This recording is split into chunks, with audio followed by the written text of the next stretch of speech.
आदरणीय मंच, सामने बैठे हुए मेरे बड़े भ्राताश्री सुरेश भटियोरा जी, और सही कहा आपने लोकेश जी, मुझे सुनने आए तमाम नासिक के टाइगर कहो, लायन कहो, सर्वप्रथम मैं अपनी श्रद्धांजलि देता हूँ, नतमस्तक होता हूँ दाभोलकर जी के शहादत पर। पिछले 1 महीने से लगातार भ्रमण पे हूँ, शहर शहर जा रहा हूँ, सुबह उठना, नाइट ट्रैवल करना। तो जब मैं वापस आया दिल्ली फर्स्ट फेज़ के चुनाव के चक्कर में, तो वायरल ने पकड़ लिया। फिर सोचा कार्यक्रम कैंसिल करूँ ना करूँ, लेकिन नाम ऐसा था दाभोलकर जी का, तो सोचा जाना चाहिए। छोटी मोटी यदि बुखार से डर के हम डर गए तो फिर उनका नाम लेने की हमारी औकात नहीं, तो फिर हमें बोलना भी नहीं चाहिए, उनका नाम भी लेना नहीं चाहिए। तो मैं आया हूँ, थोड़ा बीच में खांसूंगा तो मुझे माफ़ कर दीजिएगा। प्रयास वही होगा, जो बोलता हूँ वही मैं यही बोलूँगा, कोई अलग अलग बोल नहीं सकता, क्योंकि मैं नेता नहीं, मैं विचार नहीं बदल सकता। जो सामने दिखता है वो बताता हूँ। और मैं बार बार कहता हूँ कि हम उन पत्रकारों में से हैं जिनकी पत्रकारिता, हम नारद मुनि को हमारा गुरु नहीं मानते, हम संजय को मानते हैं महाभारत के, कि जो सामने देखता था वही उसने बताया। नारद तो थोड़ा सा इधर उधर कर लेते थे, और फिर नारद जी को उसका भला भी मिलता था, कभी वर मिलता था, कभी कुछ बेनिफिट्स मिलते थे। ऐसे पत्रकार भी बहुत हैं हमारे बीच में, नारद वाले, लेकिन हम तो संजय वाले हैं। आज का विषय लोकतंत्र, संविधान और इलेक्टोरल बॉन्ड। लोकतंत्र और संविधान पे तो पिछले मैं 6 महीने से लगातार बोल रहा हूँ, और बहुत सारे स्पीचेस वायरल भी हो रहे हैं, लेकिन शायद इलेक्टोरल बॉन्ड पे पब्लिकली आज पहली बार बोलने जा रहा हूँ। लोकतंत्र, संविधान, ये 2 शब्द क्या 2014 के बाद हमारे बीच में कुछ अर्थ लेके बैठे हैं कि अर्थहीन हो गए हैं? यह हमें सोचना होगा। लोकतंत्र के मायने ये नहीं कि आप चुनाव जीत के आते हैं और यदि आपको बहुमत बहुत ज़्यादा मिल गया तो एक मदमस्त हाथी जैसे आप इस देश पे शहंशाह करके राज करते हो। लोकतंत्र में आपको मदमस्त होने का अधिकार नहीं, क्योंकि संविधान का अंकुश हमेशा उस तानाशाह के सर पे रहता है। लेकिन कोई संविधान को ही न माने, संविधान की ही धज्जियां उड़ाए, तो मुझे लगता है फिर जन जागरण का समय आ गया है, एक और आज़ादी का समय आ गया है। बीच में एक राजनेता ने संविधान की धज्जियां उड़ाते हुए आपातकाल घोषित किया, तब अधनंगी, भूखी, गरीब, फटेहाल इस देश की जनता ने भी संविधान के रक्षण के लिए आवाज़ उठाई, और जो परिवर्तन हुआ वो इतिहास है। आज उस स्थिति से हम बहुत अच्छी स्थिति में हैं। आज आपातकाल के समय, 70s का वो समय, और आज का समय, हम ना अधनंगे हैं ना भूखे हैं, लेकिन आज संविधान उससे भी ज़्यादा बुरी तरह से रोधा जा रहा है और हम चुप है। ये सबसे बड़ा संकट है। पत्रकार का काम उद्बोधन का नहीं है। टेलीविज़न में हम बहुत ज़्यादा 2 मिनट 3 मिनट का बाइट बहुत बड़ा होता है, और यूट्यूब में 10 मिनट का कार्यक्रम बहुत ज़्यादा होता है। लेकिन उद्बोधन करते समय इससे भी ज़्यादा आपको बोलना पड़े, इसके मायने ये हैं कि आपकी बोलने की ज़रूरत इसलिए पड़ी है क्योंकि लोग कान में शीशा डाल के सोए हुए हैं। मैं अकेला नहीं हूँ ये देख रहा हूँ, मैं अकेला नहीं हूँ जो मैं सुन रहा हूँ, मैं अकेला नहीं हूँ ये जो पढ़ रहा हूँ। आप सब लोग पढ़े लिखे हैं, आप सब लोग जानते हैं, आप सब लोग बुद्धिजीवी हैं, इसके बावजूद हम चुप क्यों हैं? लगातार संविधान पे हमले होते हैं, हम चुप क्यों हैं? लगातार झूठ बोला जाता है, हम चुप क्यों हैं? लगातार न्यायालयों के निर्णय की अवहेलना होती है, हम चुप क्यों हैं? हम किस बात का इंतजार कर रहे हैं? क्या हम इस बात का इंतजार कर रहे हैं कि सब कुछ समाप्त हो जाए, फिर से नए सृजन की व्यवस्था करें? या आपने सोचा कि आपकी जिंदगी तो आपने जी ली, अगले पीढ़ी के लिए आपका कोई दायित्व ही नहीं है, तो सोते रहिए आप। लेकिन अगले पीढ़ी के लिए कुछ दायित्व हो। यदि श्राद्ध कर या किसी भी दिन माता पिता को कोई याद करे तो आदर से याद करे, दो गाली देके कोई याद करे तो वो माता पिता भी क्या है? बोलेंगे ये हमारे माता पिता हैं। जब देश बर्बाद हो रहा था, ये एयर कंडीशन में सीरियल देख रहे थे ओटीटी पर। समय है जागरण का। 2024 के चुनाव का पर्व शुरू हो चुका है। हम किसी एक राजनीतिक व्यवस्था के फेवर में नहीं हैं, ना हम किसी एक राजनीतिक व्यवस्था के साथ हैं। हम लोकतंत्र चाहते हैं जहां विपक्ष की भी इज्जत हो। हम लोकतंत्र चाहते हैं जहां सामान्य इंसान भी लगे कि मेरी सरकार है, ये मेरा देश है, मैं हूं, सरकार के मायने मैं हूं। क्या ये स्थिति आपको दिखाई देती है? दो गुजराती बैठे हुए दिल्ली में अपने मन के हिसाब से सरकार चला रहे हैं और हम लगातार तालियों पे तालियां पीट रहे हैं। कभी कोई धर्म की अफीम चढ़ा देता है, तो कोई जातिवाद कहता है, या कोई कहता है ये नहीं है, इसके जगह कोई दूसरा नहीं, इसलिए यही सही। क्या 143 करोड़ का देश इतना खोखला हो गया? मैं दावे के साथ कहता हूं कि आज जितने हॉल में बैठे हैं उनमें से हर एक इंसान का आईक्यू इन दोनों गुजरातियों से कई गुना अच्छा है, कई गुना ज़्यादा है। अनपढ़ और गवार इस देश में आपने बिठा दिए। सवाल अनपढ़ गवार का नहीं। धीरू भाई अंबानी भी अनपढ़ थे, इतने कोई डिग्रियां नहीं थी, लेकिन वो जानते थे कि उन्हें क्या करना है। और जब वो जानते थे उन्हें क्या करना है, तो जब अपने लक्ष्य की ओर चले तो उन्होंने लगातार अपने साथ ऐसे लोग रखे कि अपना लक्ष्य पार करें। ये दोनों बौने हैं और अपने साथ अपने से भी छोटे बौने लेके घूम रहे हैं, और इन्हीं बौनों के बीच में अपने आप को महिमामंडित करते हैं कि हम विश्व गुरु हैं। किस बात की संविधान की बात करेंगे? प्रधानमंत्री अभी हाल ही में एक जगह कह बैठे कि आम्बेडकर जी भी आएंगे तो संविधान नहीं बदल पाएंगे, संविधान बदलने नहीं दूंगा। तो मेरा आज प्रश्न है प्रधानमंत्री जी से इसी मंच से, और लगातार मैं ये प्रश्न पूछता हूं, ये विवेक देबरॉय कौन है? ये अरुण गोविल कौन है? ये हेगड़े कौन है? ये लल्लन सिंह कौन है? यदि कोई नहीं है तो ठीक है, और यदि उनका वजूद है कि एक आपका सांसद है, सांसद का चुनाव लड़ रहा है मेरठ से,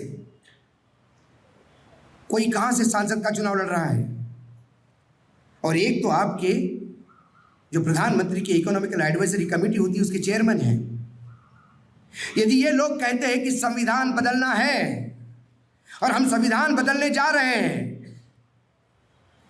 और प्रधानमंत्री कहते हैं कि हम संविधान बदलने नहीं देंगे, तो इसमें सही कौन और झूठ कौन, ये प्रधानमंत्री कब तो बताएंगे। और यदि प्रधानमंत्री सही है तो इन झूठों पे उन्होंने क्या एक्शन ली? क्या मेरे प्रधानमंत्री के सलाहकार वो हो सकते हैं जो बाबा साहब के आंबेडकर के संविधान में विश्वास ही नहीं रखते? और यदि जो आदमी संविधान में विश्वास नहीं रखता वो इस देश के प्रधानमंत्री को क्या सलाह देता होगा? क्या प्रधानमंत्री का जिस पार्टी से उस पार्टी का नुमाइंदा मेरठ में चुनाव लड़ता है, सांसद का अरुण गोविल, यदि वो गलत है तो वो सांसद का चुनाव क्यों लड़ रहा है? ये इन लोगों की बहुत पुरानी आदत है। कुछ लोगों को उसका देते हैं कि आप हाँ हाँ नाना करते रहिए, हम हाँ हाँ करते रहेंगे और जनता को लगातार भ्रमित करेंगे। मैं बार बार बोल रहा हूं, प्रधानमंत्री के प्रति मैं आदर व्यक्त करता हूं। प्रधानमंत्री पद की गरिमा को मैं सैल्यूट करता हूं, क्योंकि वो प्रधानमंत्री बीजेपी के नहीं, वो मेरे भी है, मैं भी टैक्स पेयर हूं और आप सबके प्रधानमंत्री हैं। लेकिन जब प्रधानमंत्री लज्जित करे हमें, तो हमें उनको पूछना भी चाहिए कि हे मेरे बाप, ऐसा व्यवहार मत कर जिससे हम रोज लज्जित हो। क्यों नहीं एक्शन लेते? क्यों ये आदमी अभी भी बैठा है उसी चेयरमैन पद पे? और वो कहता क्या है कि समय आ गया है कि we have to go back to the drawing board. ये ब्रिटिशकालीन संविधान है। अब इस संविधान को बदलना होगा। There is a case of we the people to embrace the new constitution and reject the colonial legacy. इसके मायने क्या है? क्या ब्रिटिशों का संविधान था? क्या ये अर्थशास्त्री इतना अनपढ़ है कि उसने संविधान के बारे में पढ़ा भी नहीं? 2.5 साल लगातार चर्चा करते हुए लाखों पन्ने फाड़ फाड़ के फेंक दिए होंगे। और आज के जैसा सरकारें नहीं थी तब, ना आज के जैसे नेता थे कि जो किसी की बात नहीं सुनते थे। वहाँ एक छोटा आदमी भी उठ के खड़ा हो जाता था संविधान सभा में, तो उसको पूरा सुना जाता था और उसमें रेक्टिफिकेशन होता था। अथक प्रयासों से विश्व के बेहतरीन संविधानों को स्टडी करने के बाद इस देश के संविधान ने जन्म लिया और आज भी विश्व का सबसे बड़ा और सबसे बेहतरीन संविधान पूरा विश्व उसको मानता है। आप बाबा साहेब आम्बेडकर को इसलिए चाहते हैं क्योंकि वो चुनावी एटीएम है आपके लिए। आप सिर्फ बाबा साहब आम्बेडकर, हमने भारत रत्न दिया, हमने संविधान लागू किया, ये बार बार इसलिए बोला जाता है कि उन्हें लगता है क्योंकि हमारे देश में भी हम भी लोग पागल हैं। बाबा साहब आम्बेडकर को हमने दलितों का नेता बना के छोड़ दिया और बहुत ज़्यादा हो गया तो संविधान का रचयिता करके उनकी इतिश्री कर दी। लेकिन आज भी विश्व में बाबा साहेब आम्बेडकर से बड़ा अर्थशास्त्री पैदा नहीं हुआ। आज भी विश्व के तमाम यूनिवर्सिटीज़ में तमाम नोबेल प्राइज़ विनर जिन्होंने अर्थशास्त्र में नोबेल प्राइज़ लिया है, उनका स्टडी का बेस आज भी वो किताबें हैं जो बाबा साहेब आम्बेडकर ने लिखी है। एक वाक़या मैं आपको बता देता हूँ, क्योंकि अभी संविधान पे बोल रहा हूँ, फिर लोकतंत्र और फिर इलेक्ट्रल बॉन्ड मैंने बाद में रखे हैं, बहुत सारा मटेरियल है। एक बार मनमोहन सिंह किसी इशू पे उलझ गए। उन्हें समझ में नहीं आ रहा था कि इसका तोड़ क्या निकालें। उन्होंने अपने आसपास जितने भी सलाहकार हैं उनको पूछा कि ये सिचुएशन बनी है, इसमें क्या किया जाए। खुद एक बेहतरीन अर्थशास्त्री हैं, उन्होंने कहा कि मेरा दिमाग काम करना बंद कर दिया, we are in a difficult situation. 2 दिन बाद नरेंद्र यादव ने उन्हें एक कागज़ टाइप करके दे दिया।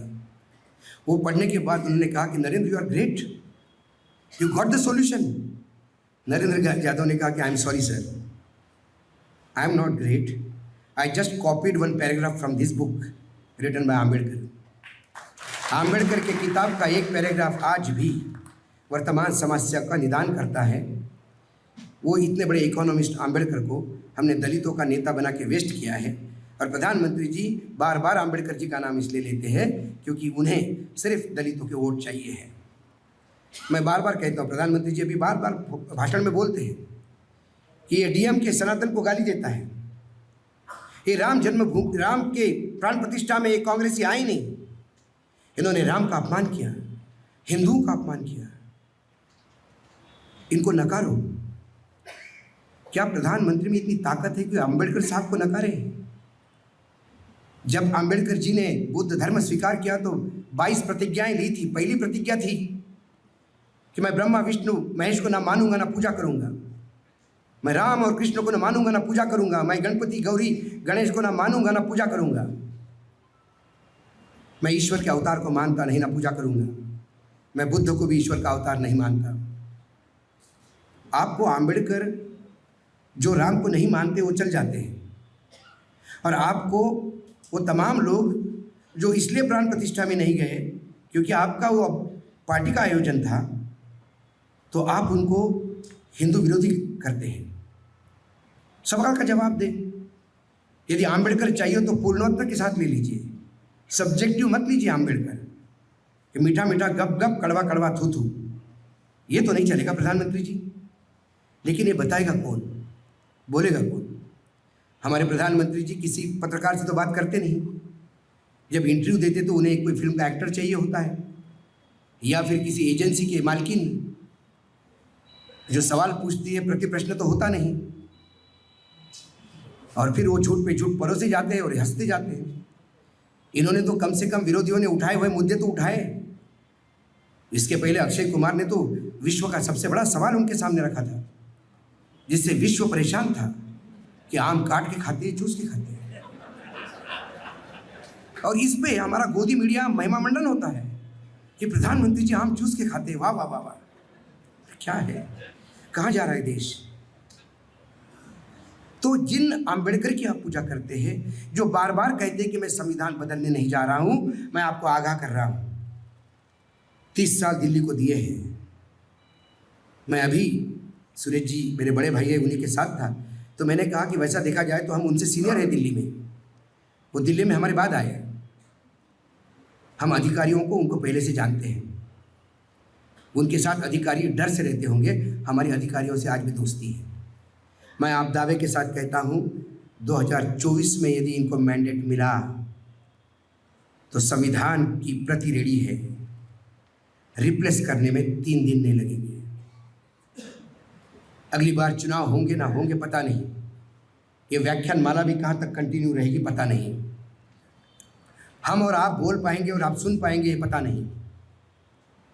2024 के बाद एक अंधकार में है, कहीं मुझे कोई टिमटिमाती रोशनी नहीं दिखाई देती। और उस रोशनी पैदा करने के लिए ही ये जागर हम लगातार कर रहे हैं। ये बताने का प्रयास कर रहे हैं इन झूठों से, जुमलेबाजों से, इन लफ्ज़बाजों वालों से प्लीज़ थोड़ा सा ध्यान रखिए। 2014 के बाद सरकार मुंह खोलती है तो झूठ बोलने के लिए खोलती है। कौन सी बात सच्चाई की कही होगी उन्होंने आज तक? मैं चैलेंज करता हूं और मैं हर मंच से चैलेंज करते आ रहा हूं, कोई चैलेंज लेने वाला नहीं मिला मुझे। प्रधानमंत्री मुझे बताइए सच कहां बोले? प्रधानमंत्री के तमाम वक्तव्य ला के देखेंगे, चाहे निजी जीवन के बारे में बोले हो, चाहे सार्वजनिक जीवन के बारे में बोले हो, चाहे राजनीतिक जीवन के बारे में बोले हो, चाहे अंतर्राष्ट्रीय स्तर के इश्यूज़ के बारे में बोले हो, चाहे घरेलू इश्यूज़ के बारे में बोले हो, सिवाय झूठ के कुछ नहीं परोसा। लोग सवाल नहीं पूछते, इसका मतलब ये मत मानिए कि आपका झूठ लोगों ने एक्सेप्ट कर लिया। झूठ झूठ होता है और दिखता है, और यही झूठ जब सामने आता है तो उससे बड़ा झूठ फेंका जाता है। जब आप कहते हो कि 2022 में किसानों की आय दुगनी होनी थी, तो आपको बोला जाता है कि 2047 में देश एक नए कलेवर में होगा। आप 2022 भूल के 2047 का सपना सर पे लेके घूमते हो। आपको ये भी पता नहीं कि वो जो घाघर आपके सर पे रखी उन्होंने 2047 की, वो भी खाली है। जब वो घाघर 47 की उतारोगे तब लोग रोएंगे। इसीलिए जनजागर है हर जगह पे। आप देखिए, लोकतंत्र की बात करें तो इस देश में लोकतंत्र बचा कहाँ है? कौन सा लोकतंत्र है? क्या विरोधियों की बातें सुनी जाती हैं? और यदि विरोधियों की बातें सुनी जाती है तो निष्कासन क्यों होता है? छोटी छोटी बातों पे निष्कासन किया जाता है। विरोधी चिल्लाते रहते हैं, इनके कान पे जू नहीं रेंगती। मणिपुर जल रहा है। जब मैं आपसे बात कर रहा हूं आज भी मणिपुर जल रहा है। आज 1 साल से ज़्यादा हो गया। प्रधानमंत्री जी के पास अभी भी मणिपुर के लिए समय नहीं है। एक क्षेत्र में, बंगाल में महिलाओं के साथ गलत घटनाएं होती हैं, निषेध करना चाहिए। ममता के होते हुए यदि महिलाओं के साथ अत्याचार हुए तो इससे ज़्यादा घिनौना काम नहीं। ये ममता बनर्जी की जवाबदेही बनती है और सवाल पूछने चाहिए। लेकिन फिर जवाबदेही तो मणिपुर पे भी बनेगी। जवाबदेही तो उन महिला पहलवानों के बारे में भी बनेगी कि आज उस व्यभिचारी सांसद का टिकट काटने में आज भी इनको नानी याद आ रही है। आज भी केसरगंज की टिकट आज भी अनाउंस नहीं हुई है। क्योंकि वो इंतज़ार कर रहे हैं कि पहले फेज़ का चुनाव हो जाए, दूसरे फेज़ का चुनाव हो जाए। जब चुनाव हो जाए तो धीरे से टिकट दे दे ताकि इसका बवाल ना हो। आपको व्यभिचारी भी चाहिए, आपको भ्रष्टाचारी भी चाहिए। आपको बीएचयू में एक लड़की के साथ, आईआईटी की लड़की के साथ अत्याचार हुआ, उसकी इज्जत लूट ली गई। इज्जत लूटने वाले बीजेपी के नेता थे, पकड़े, मालूम था कौन नेता है। इसके बाद 1 महीने तक पुलिस उनको पकड़ नहीं पाई क्योंकि वो मध्य प्रदेश में होने वाले चुनाव में बिजी थे। और ये महिला सशक्तिकरण की बात करते हैं। गुजरात में लॉ यूनिवर्सिटी है, लॉ यूनिवर्सिटी की महिलाओं के हॉस्टल में सामूहिक व्यभिचार हुआ है और वहां लड़कों को भी नहीं छोड़ा गया। कंप्लेंट रजिस्टर नहीं हुई। जब एक लड़की ने सोशल मीडिया पे लिया, सैल्यूट करता हूं उस जय साहिबा को जो इंटरिम चीफ जस्टिस थी। उसने उस सोशल मीडिया के अकाउंट को suo motu writ petition file करवाई, एक कमेटी बनाई और जब कमेटी की रिपोर्ट आई तो लोगों की आंखें खुली की खुली रह गई। ये है उस गुजरात का राम राज्य जहाँ 35 साल से बीजेपी काम कर रही, राज्य कर रही है और 10 साल से डबल इंजन की सरकार चल रही है। प्रधानमंत्री जी के पास कभी समय मिला उन लड़कियों को मिलने का कि व्यभिचार नाम की चीज सिर्फ विपक्ष की सरकारों के बीच में होती है। यदि बीजेपी की सरकार में कुछ हुआ तो उस व्यभिचार को सदाचार समझा जाए। ये कौन सा लोकतंत्र है? जब से आए 2014 से लेकर आज तक 13 सरकारें इन्होंने गिराई है, ईडी, सीबीआई, इनकम टैक्स के नाम से। चुनाव लड़ते हैं, जीतते हैं तो सरकार बनाते हैं, चुनाव हारते हैं तो 6 महीने के अंदर सरकार गिरा के सरकार बनाते हैं, खोके दे के बोके खरीदते हैं या फिर ईडी के गन पॉइंट पे लोगों को ले आते हैं और कहते हैं हम लोकतंत्र में विश्वास रखते हैं। कौन से लोकतंत्र में विश्वास करते हैं? क्या ये लोगों को पता नहीं? क्या आप लोगों को पता नहीं? कौन रामलला को लाया? इनमें औकात होती तो अध्यादेश लाते हैं, इन्हें औकात होती तो कानून पास करते कि राम का मंदिर बनाना चाहिए। राज्यसभा में आपके पास मेजॉरिटी नहीं थी तो फिर 370 के लिए कैसा राज्यसभा में चले गए? तब कैसा जुगाड़ हुआ मेजॉरिटी का? राम के नाम पे क्यों नहीं हुआ? आपकी हिम्मत नहीं हो रही थी। फिर सर्वोच्च न्यायालय के निर्णय के बाद जब मंदिर बनता है तो उसका क्रेडिट आप लेते हैं और कहते हैं कि मैंने राम को लाया। आप इतने बड़े हो गए हो, राम को ले आएंगे? इतना अहंकार तो रावण को भी नहीं हुआ था। और जब थोड़ा बहुत हुआ था तो शिवजी ने एक अंगूठे से बता दिया था तेरी औकात क्या है। आज वो शिवजी का रूप जनता जनार्दन को धारण करना होगा। इस रावण को बताना होगा इसकी जगह कहाँ है। और इसके लिए आने वाला चुनाव, हमारे देश की आर्थिक स्थिति, हम किसी भी दिन लंका की स्थिति पे जाने वाले हैं। हमारे देश के ऊपर 200 लाख के ऊपर का कर्जा है। पिछले बजट में 50% से ज़्यादा हमारे देश की कमाई सिर्फ ब्याज में हमने दी है। 27-28 का बजट जो होगा उसका प्रोजेक्शन मैं बता रहा हूँ आपको, जितनी आपकी इनकम होगी देश की वो पूरी की पूरी ब्याज और इंस्टॉलमेंट में जाएगी। ये देश का बजट पूरा टोटल 100% डेफिसिट होगा। कहाँ से करेंगे? कितने टैक्सेस लगाएंगे?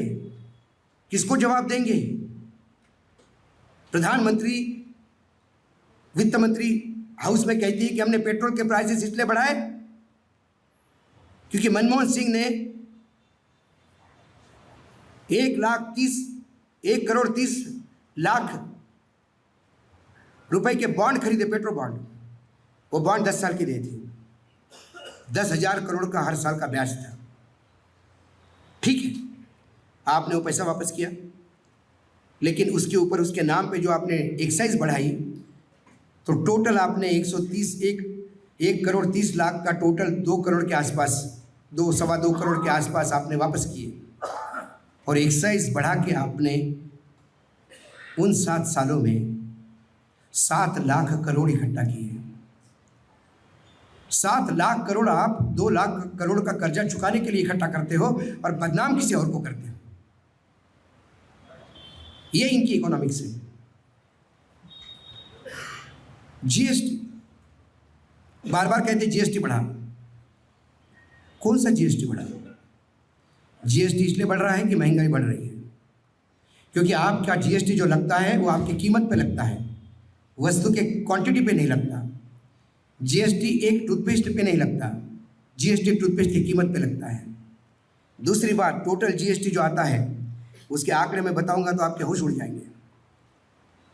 टोटल जीएसटी जो स्टेट का जीएसटी है, और फिर इसके बाद तीन टाइप के जीएसटी होते हैं। एक C GST, central GST, S GST, state GST, और एक आई जीएसटी। आई जीएसटी जो होता है वो इंटीग्रेटेड जीएसटी माना जाता है, जो इंटर स्टेट शिफ्टिंग में जो जीएसटी लगता है वो। और इंपोर्ट, बहुत इंपॉर्टेंट फैक्टर बता रहा हूँ मैं आपको। ताज़ा आंकड़ा है मार्च महीने का, अभी हम अप्रैल में हैं। मार्च में इस देश का जीएसटी 1,78,484 करोड़ हुआ।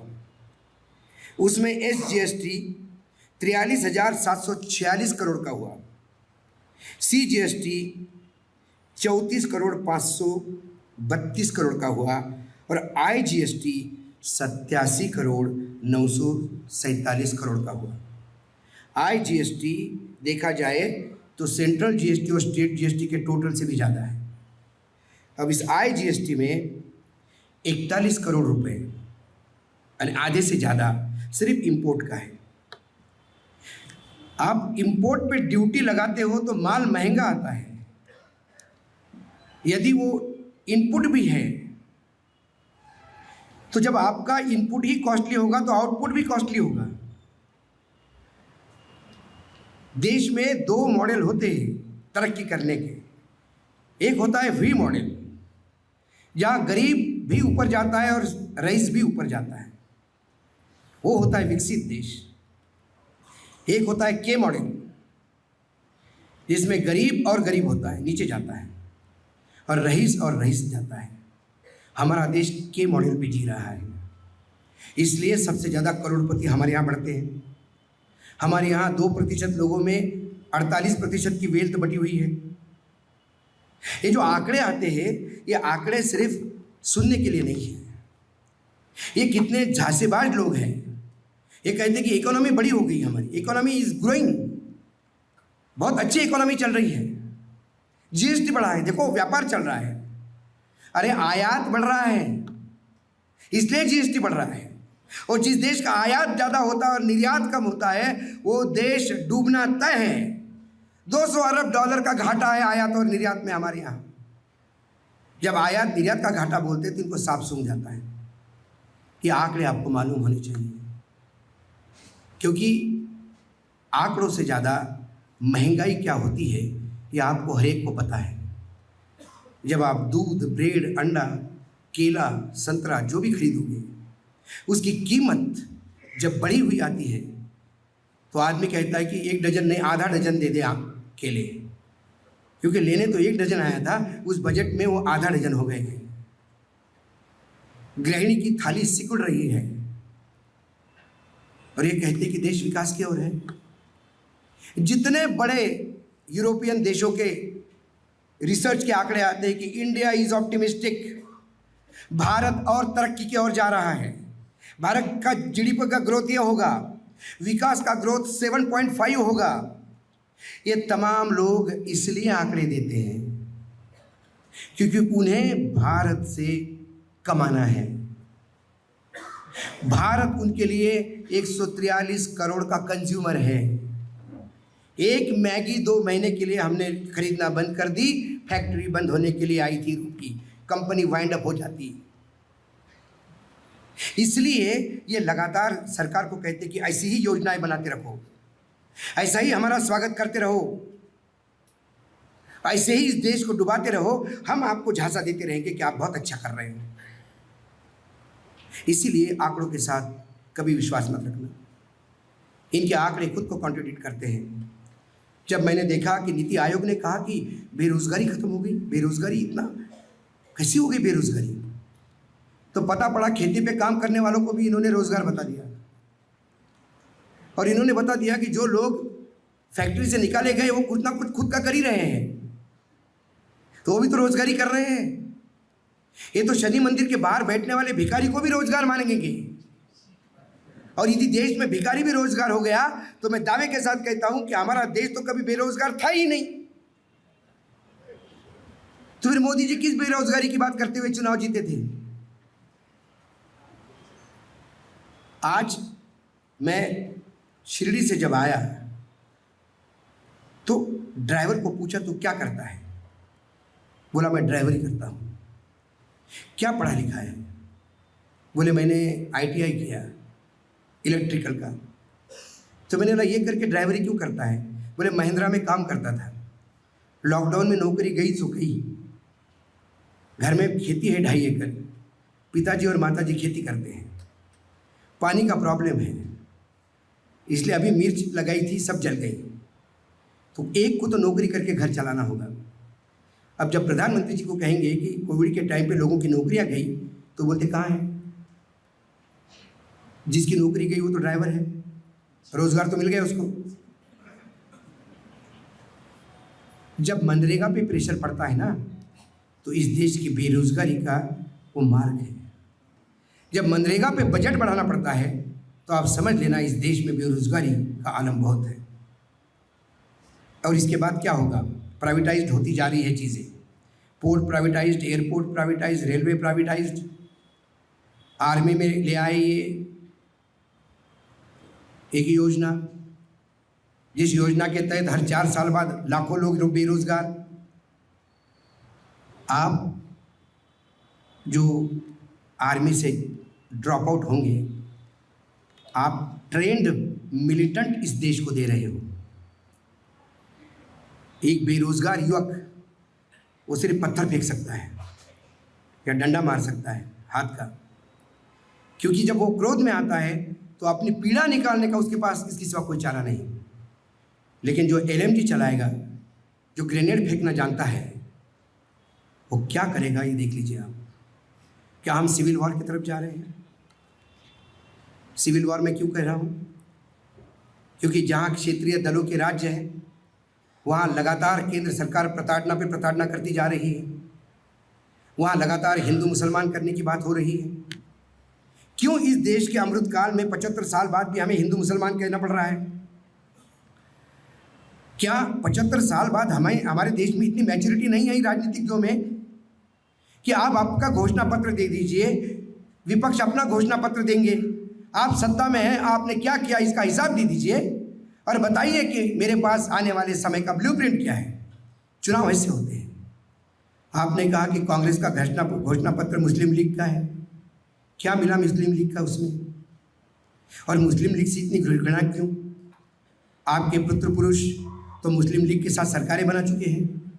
जिस बाला साहेब ठाकरे का नाम लेते हुए आप थकते नहीं, उन्होंने एक कारपोरेशन का चुनाव मुस्लिम लीग के साथ मिलकर लड़ा था। क्योंकि इनको प्रॉब्लम इनके साथ ये है कि इनको इतिहास पता नहीं, ये पढ़े लिखे नहीं है, और अनपढ़ गवारों से आप क्या अपेक्षा कर सकते हैं? तो इसीलिए वो 4 सदी के संतों को इकट्ठा बिठाते हैं, नाले पे उल्टा मटका रख के गैस जलाते हैं, और एयरफोर्स के मतलब प्रधानमंत्री का वक्तव्य कई बार मुझे लगता है कि ये आदमी कभी सीरियल देख के कितना मैस्मराइज होता होगा। मतलब महाभारत देख के जब पांडव जाते तो पांडव जाके भीष्म पितामह के समय पिताश्री और फिर आयुष्मान भव विजयी भव और निकल रहे हैं, वैसे पायलट इनको पूछने आए थे कि बस ढोक देने आए हो भाई साहब, जा रहे हो पाकिस्तान, देख लेना आप, लेकिन थोड़ा टाइम लगेगा, बादल है। अरे बादल है यही तो अच्छी बात है, बादल के आड़े आड़े जाओ तो रडार पकड़ेगा नहीं। और फिर उन्होंने ढोक दे के कहा कि आप महान हो भाई साहब, देखो ये आप हो तो बता पाए, हम तो बुद्धू हैं, हम तो मालूम ही नहीं है। किसको बता रहे हो यार? अरे जो एयरफोर्स के लोग थे, पायलट, सैनिक स्कूल के बैकग्राउंड से हूँ, कई लोगों को जानता हूँ जो उस सॉर्टी पे गए थे, उनको हवा में जाने के बाद पता पड़ा था कि टारगेट क्या है। इतना कॉन्फिडेंशियल रखा था वो, और ये ढोक देने की बात करता है। तो मैंने कहा कि बादलों को छुपाओ, और आश्चर्य की बात है कि हम तालियां बजाते उस पर। और हम बोलते कि देखो प्रधानमंत्री जी का ज्ञान कितना है, कोई कहता नहीं कि अज्ञानी है भाई तू। मैं हमेशा एक राजा की कहानी सुनाता था कि एक राजा था, उसको किसने बोला कि एक ऐसा कपड़ा आता है कि बिल्कुल लाइट कपड़ा, राजा साहब एक मलमल बेहतरीन क्वालिटी का विश्व में बन रहा है, वो आपके पास नहीं है। राजा का जन्मदिन था, राजा ने आदेश दिया कि मुझे वही कपड़ा चाहिए। विश्व के बेहतरीन मलमल लाए गए, राजा को कपड़े पहनाए गए और राजा बोले नहीं फील होता ये। अब उधर राजा को मिरौनक निकलनी थी बाहर, लोग इंतज़ार कर रहे रोड पे। अब क्या करें, जो राजा के वजीर थे उन्होंने कहा कि आप सब लोग जाओ, मैं लाता हूँ राजा को। वो गए, राजा के पूरे कपड़े उतारे, बोले अब मैं कपड़ा लाया, हाथ ऊपर करिए। उन्हें हवा में ऐसा किया, बोला क्या बढ़िया दिख रहा है, फील हो रहा है? राजा बोले बिल्कुल ही फील नहीं हो रहा है, ऐसा लगी नहीं कपड़े पहने। बोले ये मलमल है जिसका आप इंतजार कर रहे थे। राजा हाथी पे बैठा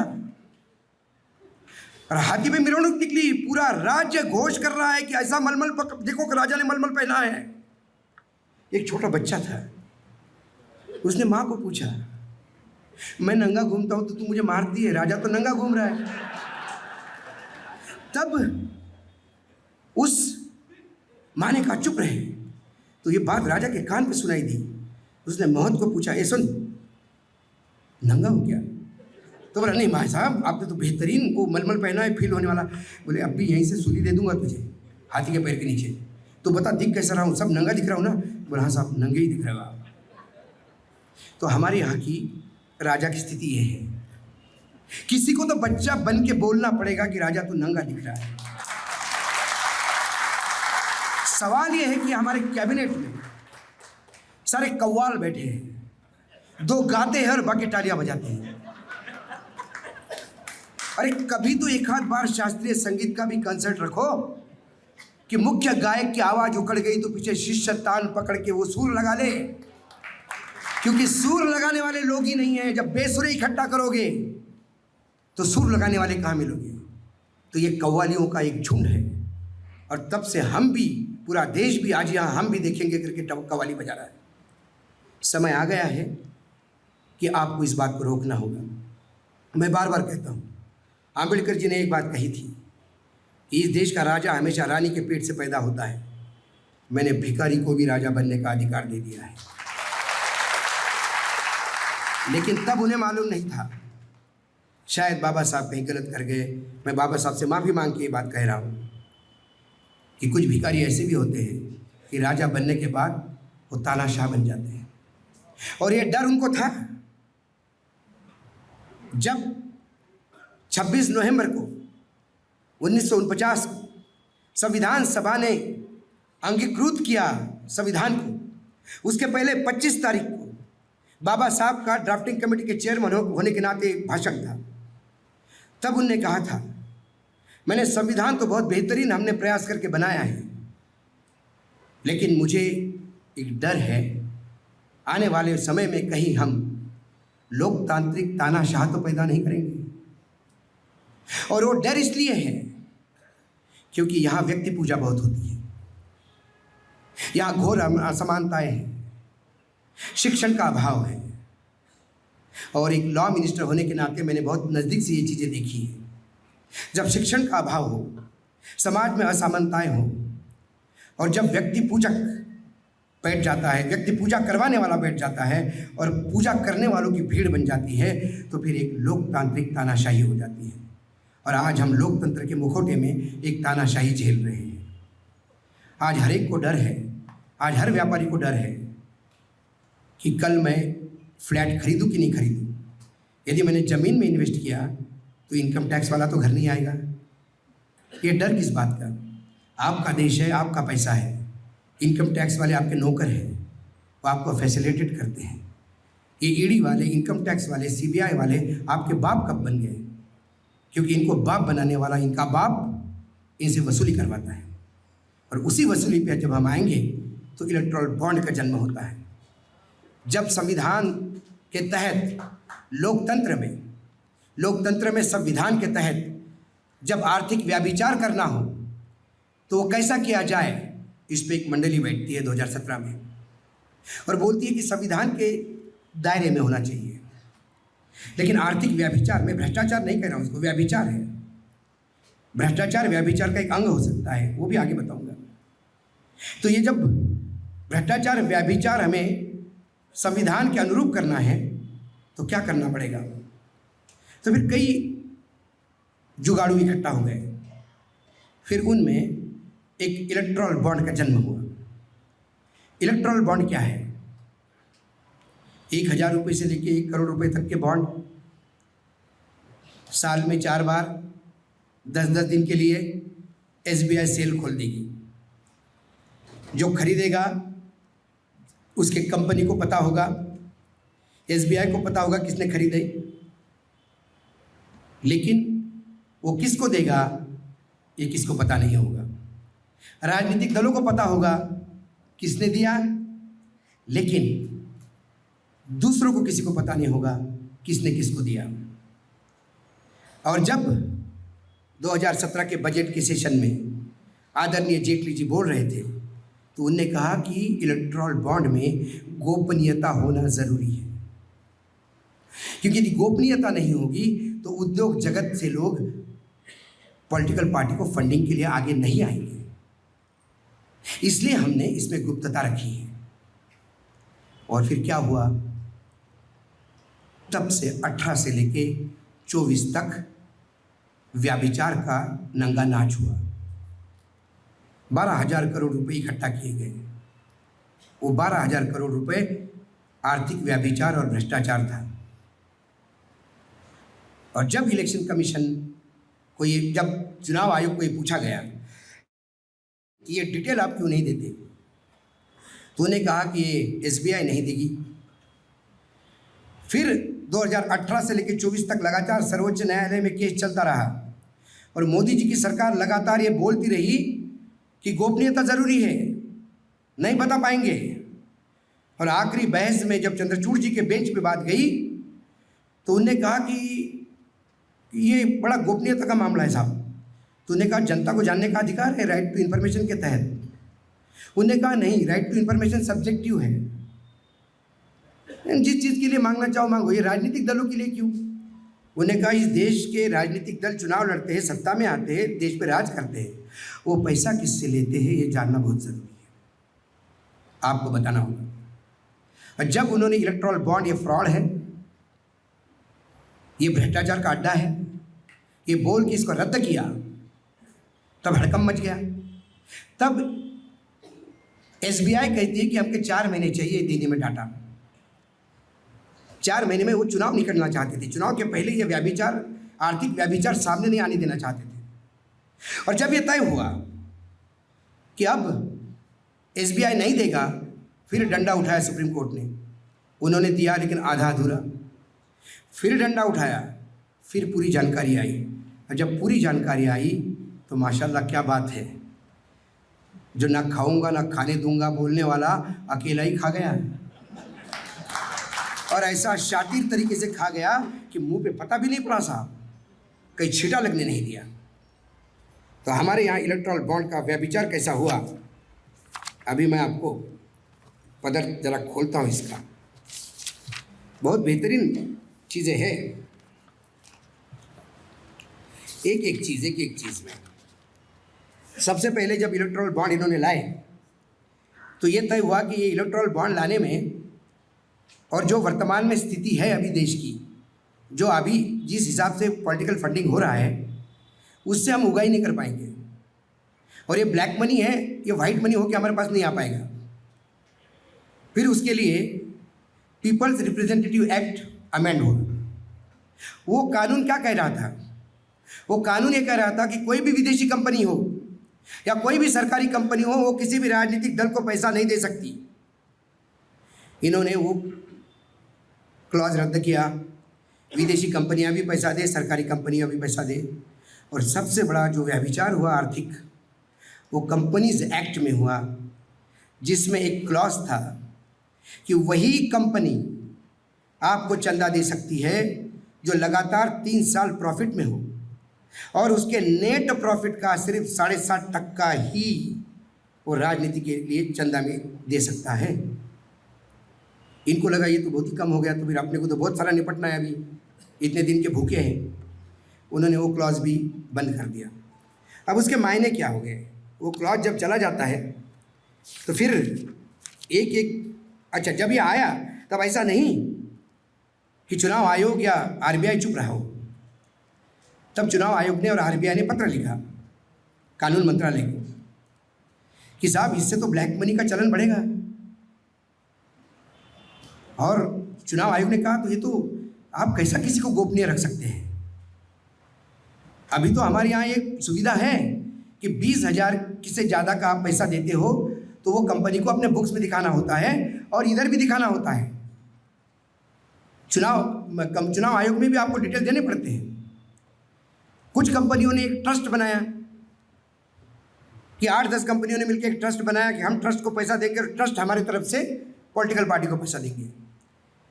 वो भी चल रहा था। इन्होंने वो पुराना 20,000 वगैरह सब बंद कर दिया और कहा जो भी पैसा होगा अब सिर्फ इलेक्ट्रॉल बॉन्ड से दिया जाएगा। और फिर इलेक्ट्रॉल बॉन्ड जब शुरू हुए देना, तो ये जब मुझे याद है कि जब उस समय जब जेटली जी को किसी ने पूछा तो जेटली जी ने कहा कि nothing wrong in that bond. और वो आरबीआई के अधिकारियों को मैंने बोला है और इलेक्शन कमीशन के लोगों को भी बोला है कि आपस में बैठ के तय कर लो। तब इलेक्शन कमीशन में जो लोग थे, जब मेरी उनसे बात होगी तब बोले, उन्होंने हमको लॉ मिनिस्टर ने कहा कि आप चिंता मत करो, जो डर है आपका हम होने नहीं देंगे। मैंने बोला उन्होंने ओरली बोला और आप मान गए और आपने कर दिया। और उसके बाद फिर पैसा आना शुरू हो गया। ये पैसे आने का टोटल जो बॉन्ड है वो 12,000 के आसपास करोड़ के आसपास गए।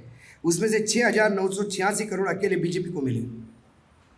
उसके बाद आप पार्टी का नाम और देखिए सत्ता में होने वाले लोगों को ही पैसा क्यों मिलता है, ये भी आपको समझ में आ जाएगा। ये कैसा व्यभिचार था। बीजेपी सबसे ज़्यादा 6,988 करोड़ रुपए, टीएमसी 1,397 करोड़ रुपए, कांग्रेस 1,334 करोड़ रुपए, बीआरएस आंध्र तेलंगाना छोटा राज्य लेकिन 1,322 करोड़ रुपए, डीएमके तमिलनाडु में सत्ता में 656 करोड़ रुपए, फिर ये बीजेडी 944 करोड़ रुपए क्योंकि उड़ीसा में सत्ता में है, वाईएसआर आंध्र प्रदेश 442 करोड़ रुपए, लेकिन फिर समाजवादी 14 करोड़ रुपए, ये छोटे छोटे बेचारे जो सत्ता में नहीं, अकाली दल 7 करोड़ रुपए, एक दो दल ऐसे भी जिनको 50-50 लाख रुपए दिए। अब उसमें क्या हुआ, हम बार बार कहते हैं, हमारी कई नेताओं से बात होती है, हमने कहा बोफर्स से बड़ा स्कैंडल है ये, लोग चुप क्यों हैं। हुआ ये, हमाम में सब नंगे हैं, सब ने चंदा लिया। एक लॉटरी किंग है, उसने सबसे ज़्यादा चंदा दिया, उसके ऊपर कई राज्यों में केस है, लेकिन उसके बारे में एक बोलने को भी तैयार नहीं है। दीदी ने भी पैसा लिया, बीजेपी ने भी पैसा लिया, कांग्रेस ने भी पैसा लिया। मुझे एक किस्सा याद आ रहा है। अभिलाष खांडेकर अभी मध्य प्रदेश क्रिकेट एसोसिएशन के अध्यक्ष हैं।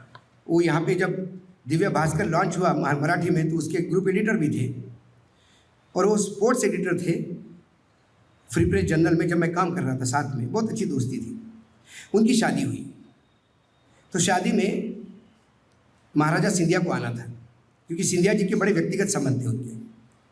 तो सिंधिया जी कुछ व्हिप जारी होगी पार्लियामेंट में तो नहीं आ पाए, लेकिन दूसरे दिन तुरंत आ गए। तो अभिलाष का फ़ोन आया कि यार महाराज साहब आ रहे हैं तो तुम घर पे आ जाओ, 2-4 लोग तो अच्छा लगेगा। हम गए तो महाराज जी ने किस्सा सुनाया। महाराज ने कहा कि कल रात को मुझे हिंदुस्तान टाइम्स के रिपोर्टर का फ़ोन आया, साहब एक बहुत बड़े कॉल गर्ल का रैकेट पकड़ा गया और उसमें कई बड़े बड़े ब्यूरोक्रेट और नेताओं का नाम है। तो बोला, मैंने सुबह सुबह अखबार खोला, कौन कौन महामहिम है आज पता पड़ जाएगा। पूरे अखबार में एक लाइन भी नहीं थी। मैंने उस रिपोर्टर को फ़ोन किया, क्या तू मजाक करता है क्या मेरे साथ। बोले नहीं साहब, वो खबर छपने ही जाने वाली थी, 3 नाम और आए और वो बड़े संपादक थे। तो बोले संपादक तब हमारी बिरादरी के लोग हैं तो कैसे छापेंगे। उसी तारतम्य में मैं इसको जोड़ता हूँ। ये जो लॉटरी वाला था, इसने सत्ता पक्ष को तो पैसा दिया, कुछ रेवड़ियां इसने विपक्ष पे भी फेंकी ताकि विपक्ष भी आवाज नहीं करे, कल पता पड़ गया तो वो शाना निकला। लेकिन कुछ चीजें तो भयावह है। वो कैसी? अब कुछ कंपनियां हैं, मेगा इंफ्रास्ट्रक्चर प्राइवेट लिमिटेड, ये 14,400 करोड़ का इसको ठाणे बोरिवली का प्रोजेक्ट मिला। वेस्टर्न यूपी ट्रांसमिशन पावर, ये भी इसी की है। इसने सबसे ज्यादा पैसा बीजेपी को दिया और उन तमाम राज्यों में दिया जहां सरकारें हैं। और वो पैसा बॉन्ड खरीदने की डेट जो है वो वही है, यहां ठेका मिला वहां पैसा दिया। तो ये ठेके के एवज में कमीशन लेने की बात थी, चाहे केसीआर हो बीआरएस के या फिर नरेंद्र मोदी हो बीजेपी के, सब ने कमीशन से पैसा दिया। इन कंपनियों का इतिहास नहीं है कि इन्होंने लंबा चौड़ा पहले से ही पॉलिटिकल फंडिंग करते आ रहे हैं। कई कंपनियां हैं जो सालों से पॉलिटिकल फंडिंग करते आ रहे हैं। ये तभी करते हैं पॉलिटिकल फंडिंग जब इन्हें प्रोजेक्ट मिलता है। ये उसी को इलेक्टोरल बॉन्ड देते हैं जिसने इनको प्रोजेक्ट दिया है। ये है रिश्वत। कई कंपनियां हैं, वेदांता है, वेदांता ने 400 करोड़ रुपए फंडिंग किया, बीजेपी को 150 करोड़ दिया, बीजेडी को 40 करोड़ दिया, क्योंकि उनका वहाँ पे सारा माइनिंग का काम है, उड़ीसा में माइनिंग है। लेकिन सरप्राइजिंगली 125 करोड़ रुपए कांग्रेस को मिला। तब हमने ढूंढा ये मिला कांग्रेस को क्यों दिया, तो पता पड़ा कि बाड़मेर राजस्थान में इनके ऊपर एनवायरनमेंट वायलेशन के एक प्रोजेक्ट पे नोटिसेस थे। वो प्लांट बंद होने की कगार पे था। 125 करोड़ रुपए कांग्रेस को दिया और पॉल्यूशन वालों ने बोला ठीक है, अब ठीक हो गया, अब पॉल्यूशन नहीं है, और प्लांट चलता गया। जलान साहब एक ग्रुप है इनका, छोटी छोटी कंपनियां हैं प्राइवेट लिमिटेड, 616 करोड़ रुपए दिए इन्होंने। उसमें बीजेपी को 351 करोड़ रुपए है, टीएमसी को 65 करोड़ रुपए है। इनकी खासियत है जलान साहब की, ये मोदी और ममता दोनों के नज़दीकी है और real estate, dairy, agro, food इसमें काम करते हैं। एक कंपनी है, किसी को पता नहीं, quick supply chain private limited. जब ये पहली बार बॉन्ड खरीदे गए तो लोगों ने सोचा कि ये है क्या, तब लोगों ने कंपनी देखी तो बहुत ही छोटी कंपनी है क्विक सप्लाई, लेकिन इस कंपनी में डायरेक्टर बड़े हैं। इनके एक डायरेक्टर हैं तपस मैत्रा। तपस मैत्रा इस कंपनी के डायरेक्टर हैं जो Reliance oil petrochemicals, Reliance Eros production, Reliance photo film, Reliance fire brigade, Reliance investment private limited, Reliance first private limited, Reliance polyester, इन सभी कंपनियों में डायरेक्टर हैं। ये रिलायंस की शेल कंपनी है। रिलायंस कहते हैं कि हम पैसे किसी को देते नहीं। फिर ये कौन है, ये क्विक कौन है, ये डायरेक्टर इधर का उधर कैसा है, और इसका ऑफिस भी आपके प्रीमाइसेस में कैसा है, इसका कोई जवाब नहीं देता।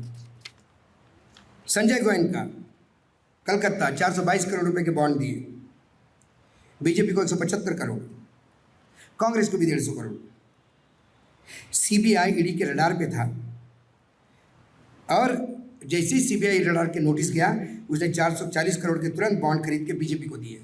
नोटिस जाने के बाद जो बॉन्ड खरीद के दिए वो बीजेपी को गए। कोल आवंटन में सीएजी ने इस पर ऑब्जेक्शन लिया, लेकिन मोदी सरकार ने उसको क्लियरेंस किया। उसके बाद फिर मोदी सरकार को बॉन्ड से पेमेंट हुआ। ये कारपोरेट सेक्टर का व्यभिचार। अब देखिए, जो कंपनीज एक्ट मैंने कहा था, थोड़ा टेक्निकल हो रहा है लेकिन ध्यान से सुनिए, जिसमें कहा था कि 3 साल प्रॉफिट में होनी चाहिए पैसे, अरे यूं ही तुम दे नहीं सकते हो। अब देखिए 33 कंपनियां हैं जिनका प्रॉफिट जीरो या निगेटिव में है, और पिछले 7 साल में 1 लाख करोड़ के लॉसेस है इस 33 कंपनियों में।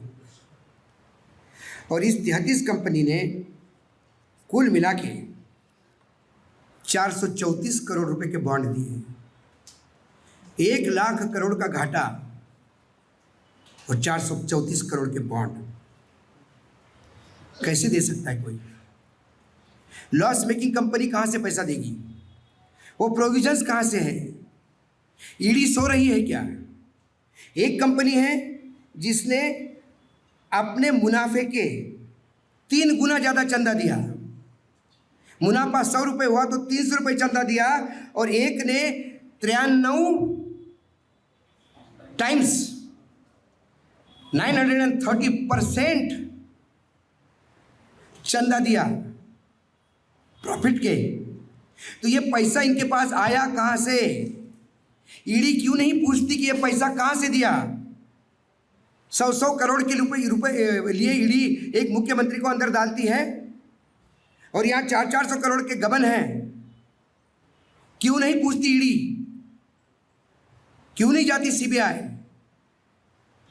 क्यों नहीं पूछता कॉमर्स मंत्रालय कि घाटे में आपने चंदा कैसा दिया?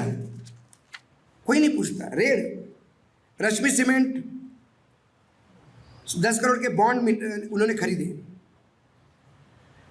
उनके ऊपर रेड होती है इनकम टैक्स की, तुरंत 10 करोड़ के बॉन्ड खरीदते हैं, मामला रफा दफा हो जाता है। डीएलएफ 170 करोड़ के बॉन्ड, उनको पहले उसके ऊपर सीएजी ने ऑब्जेक्शन लगाया एक लैंड डील पे, बॉन्ड दे दिए, ऑब्जेक्शन खत्म।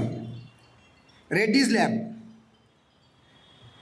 इन्होंने जितने भी बॉन्ड दिए ये सारे 23 नवंबर को रेड हुई। उसके तुरंत बाद 25 नवंबर को बॉन्ड दिए, करोड़ों रुपए के बॉन्ड। और उसके बाद सवाल यह है कि बॉन्ड देने पे ऑब्जेक्शन नहीं है, सवाल है कि ये बॉन्ड देने के बाद उनके केसेस रफा दफा हो गए। तो ये वसूली रैकेट था, ये एक्सटॉर्शन था, ये फिरौती थी कि आईटी जाके किसी कंपनी पे रेड करे, वो कंपनी बाप बाप करती हुए आए, उसको आप बोलो 10 करोड़ लाओ इस कंपनी से छूटने के लिए। आपका बेटा अगुआ हुआ है, बेटे को चाहिए तो 10 करोड़ लाओ, फिल्मों में दिखाते वैसे। और ये सरकार लेती रही और कहती है कि हमने इसमें ट्रांसपेरेंसी दिखाई। ऐसे कई कंपनियां हैं, यदि मैं FB agro, United phosphorus, Aurobindo pharma, एक एनबीएफसी कंपनीज होती है, नॉन बैंकिंग फाइनेंस कंपनी। पहली बार 2018 में वित्त मंत्रालय ने इस देश की कुछ कंपनियों के नाम लिस्ट किए। एक कंपनी मनी लॉन्ड्रिंग की है, एक कंपनी हवाला वाली है, एक कंपनी से कोई आम आदमी डील ना करे और वो नाम पब्लिश किए। आप आम आदमी इन कंपनियों से दूर रहे, वित्त मंत्रालय कहता है, और बीजेपी कहती है कोई प्रॉब्लम नहीं, आन दो।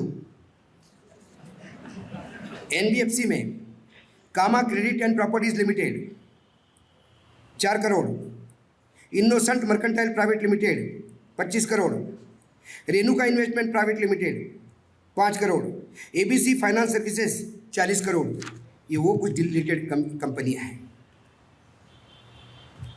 उसके बाद एक और घिनौना काम, इलेक्ट्रल बॉन्ड को हम क्यों घिनौना कहते हैं, ये ड्रग बॉन्ड भी हो गए। हमारे देश में हम जब दवाई खरीदने जाते हैं तो डॉक्टर हमें पर्चा लिख के देता है, हम दवाई की दुकान पे जाते हैं, दवाई के दुकान वाला हमें दवाई देता है, हम इस विश्वास के साथ घर आते हैं कि हमारी बीमारी या हमारा जो व्याधि है वो ठीक हो जाएगी क्योंकि हम दवाई लेके आए हैं। इमेजिन करिए वो दवाई नकली निकल जाए या सबस्टैंडर्ड निकल जाए, हज़ारों रुपए की दवाई आप खाते रहे और आपका तकलीफ बढ़ती जाए, तो आप डॉक्टर को गाली देते हो। एक काम दवाई कंपनी का है, और इनमें कुछ दवाई कंपनियां लाइफ सेविंग ड्रग में हैं। हार्ट अटैक आने के बाद जब कीमोथेरेपी होती है उसके बाद लेने वाले ड्रग्स, हार्ट अटैक के समय लेने वाले ड्रग, बीपी की एकदम तकलीफ हो जाए तो उसके लेने वाले ड्रग, ये फेल हुए। टोरंटो फार्मा लिमिटेड, 2018 से 2023 तक 3 बड़े केसेस इनके ड्रग फेल होने के, और ड्रग भी बड़े, डाइप्लेट A150, ल्यूपेमिडी सब नाम है, लाइफ सेविंग ड्रग है, ये भी फेल हो गया। ड्रग फेल हो गया, उसके बाद 77 करोड़ रुपए के बॉन्ड खरीदे इन्होंने, बीजेपी को दे दिए और मामले रफे दफे हो गए, कंपनी चल रही है। वो ड्रग खाने से, बेकार ड्रग खाने से कितने लोग मरे होंगे, इसका इन लोगों को कोई लेना देना नहीं। सिप्ला, ये बड़ा नाम है, सिप्ला लिमिटेड, 7 बार 2018 से 2023 तक 7 बार इनके टेस्ट फेल हुए ड्रग के, बड़े बड़े ड्रग्स। इनकी वही ड्रग है जो कोविड में दी जाती है, कीमो के बाद जो मैंने बोला वो ड्रग है। इन्होंने भी 37 करोड़ के बॉन्ड बीजेपी को दे दिए, धंधे पे लग गए, काम बरकरार है।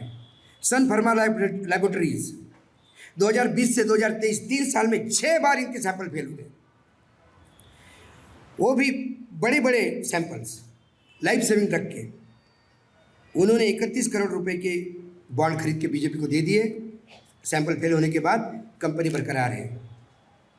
Jaydas health care private limited, इनके रेमडेसिविर फेल हुए, जिस रेमडेसिविर के लिए लोग पागल थे, ये फेल हो गए। कितने लोग मर गए होंगे कोविड में इनकी घटिया दवाई और ये रेमडेसिविर लेके। लेकिन जब 29 करोड़ के बॉन्ड उन्होंने बीजेपी को दे दिए, तालियां बजी, बोले कुछ नहीं होता, मरने दो, पैसा आया ना, आने दो। ऐसे कई नाम हैं, इसको मैं ड्रग बॉन्ड कहता हूँ। एक है वाड्रा बॉन्ड, ये मैंने दिया हुआ नाम है, याद कीजिए। प्रियंका गांधी के पति रॉबर्ट वाड्रा को ईडी इनकम टैक्स उठा के ले जाती है, सीबीआई उठा के ले जाती है, घंटों उनकी सवाल जवाब होते हैं। उनके सवाल जवाबों का सारा स्क्रिप्ट बीजेपी के स्पोक्स पर्सन मीडिया को ब्रीफ करते हैं कि क्या सवाल पूछे गए, क्या जवाब दिए गए। 6-6, 8-8 घंटे की रगड़ाई होती है। प्रियंका गांधी पेड़ के नीचे पति का इंतजार करती है, क्या दृश्य। और देश को लगा नहीं अब सारे भ्रष्टाचारी अंदर होंगे। उसके बाद क्या हुआ, वो सारा मामला डीएलएफ के लैंड का था। डीएलएफ ने एक लैंड डी की थी वाड्रा के साथ, उसके ऊपर था। एकाएक 2023 में हरियाणा गवर्नमेंट कोर्ट में एक अर्जी लगा देती है कि इतने साल इन्वेस्टिगेट करने के बाद हमको ये पता पड़ा कि वाड्रा और डीएलएफ में कोई गैर कानूनी काम नहीं हुआ। इसकी कीमत डीएलएफ ने चुकाई 175 करोड़ के बॉन्ड से बीजेपी को देके। इसे मैं वाड्रा बॉन्ड कहता हूं। ऐसे कई चीजें हैं, मतलब क्या कहूं आपको। और जो अंत में मैं स्टोरी सुनाने जा रहा हूं, उससे आपको पता पड़ेगा कि गीधड़ भी मांस नोचने के पहले कुछ सोचता होगा। ये उससे भी गए गुजरे हैं। मैं आपको ले चलता हूं गुजरात का कच्छ जो बैकवर्ड है, वहां एक दलित परिवार अंजर गांव का, उस दलित परिवार को लैंडलेस था, सरकार ने कुछ जमीन दी। वो जमीन कल्टीवेट कर रहा था। धीरे धीरे उसके गांव के आसपास उद्योग पनपने लगे। वेल्सपन कंपनी थी, उसके कोई प्रोजेक्ट आ रहे थे। उन्होंने कहा कि आपकी ज़मीन हमको लेना है। वहाँ गुजरात में रूल है कि ज़मीन का कीमत कलेक्टर एक कमेटी तय करता है। कलेक्टर ने कमेटी तय कर ली अक्टूबर 2022 में और कहा कि पर स्क्वायर मीटर इस ज़मीन की कीमत 17,500 होगी। उस हिसाब से 76 करोड़ रुपए आप इस दलित परिवार को दे दीजिए, जहाँ 6 मेंबर हैं जिनके नाम पे ज़मीन है। वेल्सपन कंपनी कहती है बहुत ज़्यादा हो गए और वो विड्रॉ हो गई। मतलब ज़्यादा हो गए करके बैठ गई। बीच बीच में आते थे, अरे देखो, अरे ये करो, वो करो। वहाँ गुजरात में रूल है कि 1 साल तक वो कीमत रहती है। 1 साल के बाद फिर से यदि ज़मीन किसी को खरीदनी होगी तो फिर कलेक्टर बैठेगा कमेटी के साथ, क्योंकि उस ज़मीन की कीमत का जो डिसीजन है वो 1 साल तक ही इंप्लीमेंट होता है। और बट नेचुरली ज़मीन की कीमत रोज़ बढ़ती है, तो 1 साल के बाद फिर कमेटी बैठती तो 76 की जगह 86 करोड़ होती। तो जब ये आखिरी 15 दिन 1 साल पूरे होने में बचते हैं तो एक डिप्टी कलेक्टर आ जाते हैं, उस परिवार को बुलाते हैं, परिवार अशिक्षित है, उसे धमकाते हैं, आज तूने ज़मीन नहीं दी तो ये ज़मीन परमानेंट सरकार वापस ले लेगी। सरकार ने दी है तुझे, सरकार ज़मीन वापस ले लेगी, ढेला नहीं मिलेगा। सरकार ने दी ना ज़मीन, बोला हाँ सर। तो सरकार ज़मीन वापस लेगी, ढेला नहीं मिलेगा, तू दलित है, मुझे दया आती है तेरे पे, जो दे रहे वो ले ले, कुछ तो मिलेगा। बोला माँ बाप आप जो बोलोगे। बोले 16 करोड़ में हाई कर दे। 76 करोड़ का डील वेलस्पन को वो 16 करोड़ रुपए में देता है, 16 करोड़। वो एग्री होता है और लिखा जाता है कि ज़मीन वाले ने खुद कंसेंट से ही 16 में दे दिया, तो इसमें ऑब्जेक्शन नहीं आना चाहिए। अब मामला यहाँ से शुरू होता है 16 करोड़ के बाद। अब उन्होंने देखा वेलस्पन वालों ने, ये तो बहुत ही बेवकूफ़ है, तुरंत मान गया 16 करोड़ रुपए। अब उसमें गुजरात गवर्नमेंट का भी लॉस हुआ, क्योंकि वहाँ रूल है सरकार ने दी हुई ज़मीन यदि ऐसी बेची जाती है तो उसमें से 40% गवर्नमेंट को देना होता है। तो 30 करोड़ के आसपास गवर्नमेंट को जाता 76 में से, और 46 करोड़ रुपए इसको मिलता। तो सरकार ने भी 30 करोड़ रुपए खो लिया, ये 16 करोड़ रुपए के घर बैठ गए। अब इनके अकाउंट में पैसे आए। वेलस्पन के वहाँ से जनरल मैनेजर अपनी गाड़ी भेजता है इसके यहाँ, और इसके बेटे जो बड़ा मुखिया था उसके और उसके बेटे को लेके बोले आ जाओ, अब तुम भी करोड़पति हो गए हो, गरीब थोड़ी हो, आ जाओ, हमारे साहब भी आ गए। उसको पार्टी पे बुलाते हैं, गेस्ट हाउस में शराब खुलती है, पार्टी होती है, वो देखते हैं टाई सूट वाले लोग भी बड़े कंधे पे हाथ रख के बात कर रहे हैं, अरे यार अभी तुम हमारे बराबरी के हो गए हो, पैसे वाले हो गए हो। 2-3 बार ऐसी पार्टी होती है। चौथी पार्टी में वो जीएम उसके कंधे पे हाथ रख के कहता है, यार तू मेरा दोस्त हो गया, मुझे बड़ी चिंता हो रही है। बोले क्या? बोले इस देश के कानून बड़े बेकार हैं, अब इतने 16 करोड़ रुपए तेरे बैंक में पड़े हुए हैं, ये इनकम टैक्स वालों की जिस दिन नज़र जाएगी वो आके जब्त कर लेंगे, और ये छूटने में सुप्रीम कोर्ट तक जाना पड़ेगा तुझे, जिंदगी निकल जाएगी। वो बोले लेकिन ये सरकारी तो पैसा है, ये बताने में इतना टाइम लगता है कोर्ट कचहरी में। तो बोला आप बताओ मैं क्या करूं? बोले इसको मार्केट में लगाओ, इसको इन्वेस्ट करो, निवेश करो। तो बोले बाबूजी आपने इतना सारा करवाया हमारे लिए, अब 2-3 बार पार्टी में आप बराबरी के हो गए हो। बोले बताइए क्या करूं? बोले भारत सरकार की एक नई योजना आई है, इलेक्ट्रॉल बॉन्ड, उसमें पैसा 1.5 गुना होता है, वो किसी का बाप पूछ नहीं सकता क्योंकि सरकारी है। तो बोला क्या करना पड़ेगा? बोले बैंक में जाना, SBI में जाना पड़ता है, बाकायदा कागज पत्र होते हैं। साहब उस गरीब बापड़े से 11 करोड़ के बॉन्ड खरीदवाया। वो गया, उसने सोचा स्टेट बैंक ऑफ इंडिया में लिखा पढ़ी हो रही है, कागज जमा हो रहे हैं, और उसके पास पर्ची हाथ में रह गई कि 11 जो रिसिप्ट होती है बॉन्ड खरीदे, बॉन्ड इनके हाथ में रह गए, और इन्होंने सारे बॉन्ड बीजेपी को दिए। और ये वेलस्पन कंपनी कौन है? ये वेलस्पन कंपनी में 65% शेयर सरकार के दामाद गौतम अडानी का है। ये बात तब पता पड़ी कि जब एक बॉन्ड की डिटेल्स सामने आए, तब एक पत्रकार ने सोचा कि कच्छ में भी कोई है 10 करोड़ देने वाला। वो उस परिवार में जाके बोला, तो परिवार बोला हमने तो इन्वेस्ट किया, हमारे पास तो कागज है। जब उसने बोला तुमने ये चंदा दिया है पार्टी में, उसने पुलिस में कंप्लेंट की, अभी तक FIR नहीं दर्ज हुई। पुलिस वाले कहते हैं इन्वेस्टिगेशन कर रहे हैं। और ये बात जब पब्लिक डोमेन में आई तो बीजेपी को शर्म नहीं आई ये पैसा वापस करने में। ये बीजेपी का नैतिक कर्तव्य था कि हमको पता पड़ा किसी ने किसी को फंसा के पैसा दिया है, हम 10 करोड़ रुपए वापस करते हैं ना। इतनी नैतिकता होती तो ये बीजेपी नहीं होती। ये दुर्भाग्य है देश का। आप इमेजिन करिए उस दलित परिवार को, आपको अपने आप को उस दलित परिवार की जगह झांक के देखिए। अरे आपका कोई 100 रुपये भी मारता है तो रात को नींद नहीं आती, तो मुझे कैसा मूर्ख बना के गया। उनके जीवन की पूरी कमाई उन्होंने चंदे में दिलवा दी, ये बोल के कि इन्वेस्टमेंट है। ये है असली स्वरूप इलेक्ट्रॉल बॉन्ड का। ये इलेक्टोरल बॉन्ड नहीं, ये इस सदी का सबसे बड़ा स्कैम है। ये पॉलिटिकल व्यभिचार है, ये आर्थिक व्यभिचार है, ये बीजेपी का एक नया रास्ता है उन्होंने ढूंढा व्यभिचार को सदाचार को रूपांतरित करने का।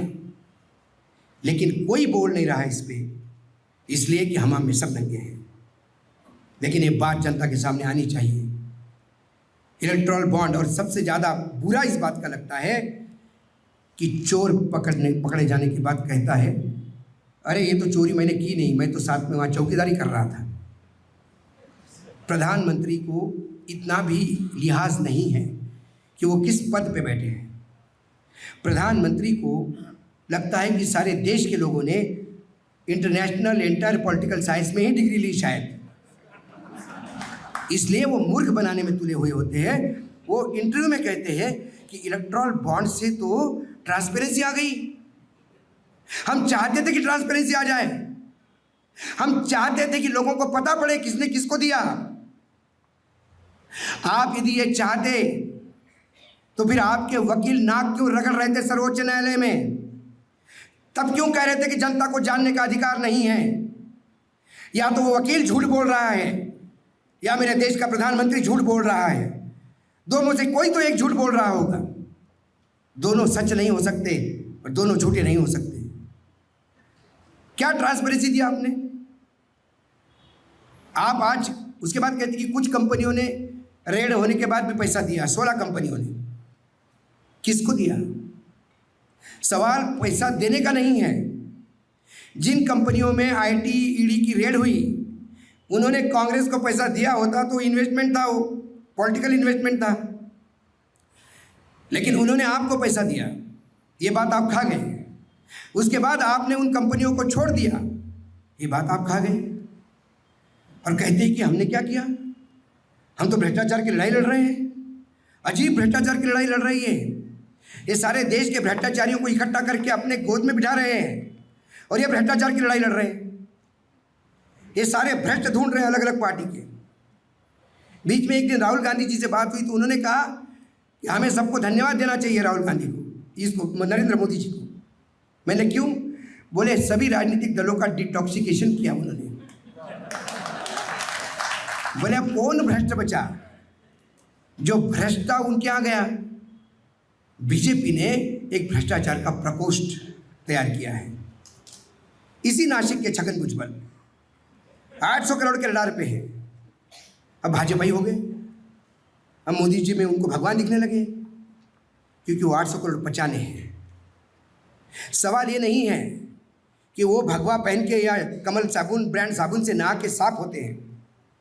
उनको लगता है कि वो साफ हो गए, बीजेपी को लगता है वो साफ हो गए। क्या नासिक की जनता को लगता है क्या वो साफ हो गया? और यदि नहीं लगता है तो इसी तारीख को जब चुनाव होंगे, वो समय है आपके पास। मैं बार बार कहता हूं, आपके पास 30 सेकंड का टाइम है बटन दबाने के लिए। तब जात पात धर्म मेरा अपना भूल जाइए। उस आदमी को चुनाव में मतदान कीजिए, किसी भी राजनीतिक दल का हो, क्योंकि हर राजनीतिक दल में अच्छे लोग भी होते हैं। ऐसा नहीं कि हर राजनीतिक दल में बुरे ही होते हैं। अभी बुरों का साम्राज्य बीजेपी में चल रहा है, इसलिए बीजेपी बुरी लगती है। लेकिन इसी बीजेपी में कई लोग ऐसे भी थे, अटल जी की, जिन्होंने कहा था कि ऐसी सत्ता को मैं चिमटे से नहीं छूऊंगा, और ये ऐसी सत्ता के निखार होकर अपने मुंह में उठा लेते हैं। ये फर्क है इन दोनों में। एक सत्ता के लिए लड़ता है, एक वसूल के लिए लड़ता है। तो ऐसे सांसद को चुनिए जो बिकेगा नहीं, जो बोलने से डरेगा नहीं, जो अपने राजनीतिक दल में भी गलत हो रहा तो आवाज़ उठाएगा। किसी मर्द को चुनिए। नामर्दों की फौज चुनोगे तो पूरे मतदाताओं को नामर्द कहेंगे लोग। ये किसी नामर्द को भेज दिया आपने। ये महाराष्ट्र है जहाँ छत्रपति शिवाजी महाराज ने दिल्ली तख्त को अपने पैरों के नीचे रौंदा था। ये वो महाराष्ट्र है। दिल्ली का तख्त मराठों के साथ लड़ने के लिए आया, महाराष्ट्र के भूमि में दफन हुआ दिल्ली का तख्त। लेकिन ये महाराष्ट्र झुका नहीं। जब जब हिमालय आहत हुआ, सह्याद्री मदद के लिए गया है। सह्याद्री पैर चाटने के लिए नहीं गई। आज इस महाराष्ट्र में, आज नासिक में कौन लड़ेगा ये अमित शाह तय करेगा। Shame on this people. शर्म आनी चाहिए। एकनाथ शिंदे को शर्म आनी चाहिए, अजित पवार को शर्म आनी चाहिए। पूछ लाते हो, पूछते हो कि साहब कौन लड़ेगा। अरे आपका प्रदेश है। शरद पवार ने गद्दारी की। शरद पवार के हमारे विचार कभी नहीं पटे। आप यदि मुझे सुनते हो तो मैंने कई बार शरद पवार के बारे में बहुत बातें कही है। शरद पवार ने गद्दारी भी की तो दिल्ली के तख्त को आंख दिखा के। शरद पवार ने अपनी पार्टी खड़ी करी तो दिल्ली के खिलाफ आवाज़ बुलंद करके। दिल्ली के खिलाफ आवाज़ बुलंद कीजिएगा। एक बार क्या, हमने 2 बार क्या सूरत लूटी तो क्या आपने लाइसेंस दे दिया इनको हर रोज़ महाराष्ट्र लूटने का। और ये हमारे नुमाइंदे कहते हैं कि हम यहाँ पे छत्रपति का नाम लेते हैं। जब जब ये छत्रपति का नाम लेते हैं, मैं आपको बोलता हूँ छत्रपति शर्मसार होते होंगे। ये ध्यान में रखना होगा। ये खोके बोके हटाने होंगे।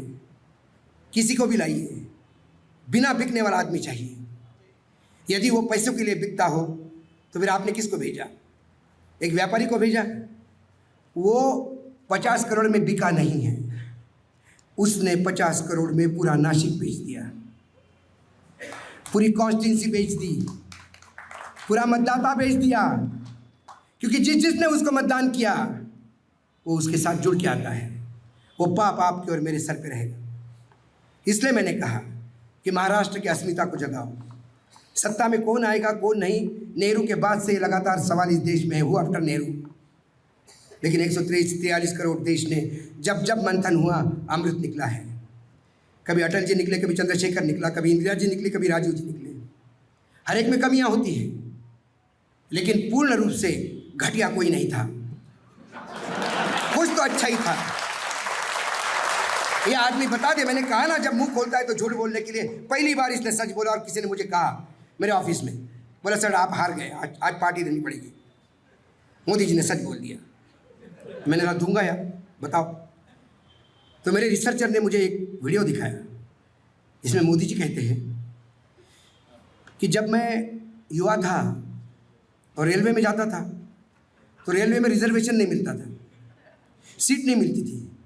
तो मैं लोगों को बोलता था मुझे हाथ देखने आता है। और हाथ देखने के चक्कर में जगह भी मिल जाती थी, पानी भी मिल जाता था, चाय भी आती थी। और मुझे हाथ देखना आता नहीं था, मैं ऐसे ही बोलता था। पहली बार उन्होंने सच्चाई से बोला कि मैं झांसा दे के जगह बनाता था। ये ऐसा ही दिल्ली में झांसा दे के जगह बना गया। और ये बार बार झांसे देता है और हम झांसे में आते हैं। मेरा व्यक्तिगत रूप से कोई लड़ाई नहीं नरेंद्र मोदी जी से। मैं अब तक बोलता था कि मोदी जी की नीतियाँ, नियत और नीति पे मैं कभी उंगली नहीं उठाता। क्रियान्वयन 0 है। मुझे लगता था कि आदमी स्वच्छ है, लेकिन इलेक्टोरल बॉन्ड का नग्न सत्य जब सामने आया तो मुझे लगा कि ये शातिर भ्रष्ट है। ये चोरी भी करता है, मुंह को लगने भी नहीं देता। ये उन लोगों में से है। लाइट मोड में एक पिक्चर आई थी अजय देवगन की, उसमें एक कैरेक्टर है एक कॉमेडियन का, जॉनी लीवर का। एक रेड लाइट एरिया में पुलिस रेड करती है, सबको पकड़ लेती है, जॉनी लीवर को भी पकड़ लेती है, सबको गाड़ी में बिठा के थाने में लाते हैं। जब एसीपी वहाँ से आते हैं तो देखते हैं कि ये सब लोग बैठे हुए हैं और जॉनी लीवर खड़ा होकर उनको भाषण दे रहा है। ये बहनें हैं, अरे इनकी ज़रूरतें हैं, तुम इनका शोषण करते हो, तुम्हें शर्म आनी चाहिए। तो एसीएस भी पूछता है कौन है? बोले मैं समाज सेवी हूँ सर, मैं कोठी पे गया था इनको सुधारने के लिए, और रेड हो गई, मुझे भी लाया। तो इतने में एक हवालदार कहता है साहब ये हर रेड में मिलता है और ये बिना कपड़े का ही मिलता है, और ये हमेशा सोशल बोलता है कि सोशल सेवक हूँ। तो बोलते कपड़े उतारो, इसको भेज दो घर। फिर वो कुछ पेड़ पौधे के बना के पीछे बकरी बिक्री लगती है, बड़ा कॉमेडी सीन है। वही हमारे देश में चल रहा है। पूरा रेड हो गई, सर्वोच्च न्यायालय ने रेड की, इलेक्टोरल बॉन्ड का नग्न सत्य सब सामने आया, और हमारा जॉनी लीवर कहता है मैं तो ट्रांसपेरेंसी करने गया था। किसको उल्लू बना रहे हैं? किसको उल्लू बना रहे हैं? ये देश अशिक्षित है, ये देश पीड़ित है, ये देश असमानताओं से भरा हुआ है, ये देश गरीब है, ये देश संघर्ष करने वालों का है, लेकिन ये देश मूर्खों का नहीं है। ये बात बताने का समय आ गया है कि मूर्खों के हाथ में यदि वस्तुरा देंगे तो सबको काटेगा, हम वो बंदर मत होइए। बता दीजिए ताकत आपके उस मतदान की। ये भाषण देने का मतलब सिर्फ आके बोलना या पब्लिसिटी लेना नहीं है। भगवान के दया से मैं अब इस वीडियो से मैं तंग आ चुका हूँ। कई बार इतनी पहचान बढ़ती है कि आदमी का प्राइवेट लाइफ खत्म हो जाता है। पब्लिसिटी के लिए नहीं आया हूँ। मुझे लगता है कि 4 जनवरी तक जितना यज्ञ में आहुति में डाल सकता हूँ मैं डाल रहा हूँ, चाहे कितनी भी तकलीफ हो, क्योंकि यहाँ से मैं वापस जाऊँगा। एक दिन मैं रहूँगा दिल्ली में ऑफिस में। 22 तारीख को 23 तारीख को इलाहाबाद में भाषण है, 24 तारीख को सतना में है, उसके बाद वापस आऊँगा। 27, 28, 29 पूना, सातारा, कोल्हापुर 3 जगह भाषण है। लगातार फिर रहा हूँ, घूम रहा हूँ और लगातार लोगों को जागरूक कर रहा हूँ। झांसे में मत आइए, सपने में मत आइए। 2047 में क्या होगा ये मत देखिए, 2025 में क्या होगा, 2024 में क्या होगा इसका ध्यान देखिए। इतना दूर का भविष्य मत देखिए, वर्तमान में रहिए। आपका दायित्व है अपने आने वाली पीढ़ी को जवाब देना। हमारी जितने भी लोग हैं, इसमें कुछ युवा हैं, कुछ हमारे उम्र के हैं। हमने हमारी ज़िंदगी जी ली, आने वाली पीढ़ी के लिए ऐसी कुछ गलती मत करके जाइए। मैंने कहा था आपको, बॉन्ड का उदाहरण दिया था। बॉन्ड लिए जाते हैं 3 साल, 2 साल, 5 साल, 10 साल, 12 साल। मोदी जी ने 2023 में 50 साल के बॉन्ड खरीदे हैं। इसका भुगतान 2073 की सरकार करेगी। 2073 में जो प्रधानमंत्री होगा वो क्या कोसेगा कि कैसी सरकारें थी, इतना बड़ा कर्ज छोड़ के गया है। और उसे लोग गाली देंगे कि तू इतना पैसा आने के बाद भी हमारे लिए अच्छा नहीं कर सकता। बोलेगा पुराना पाप तो धोने दो।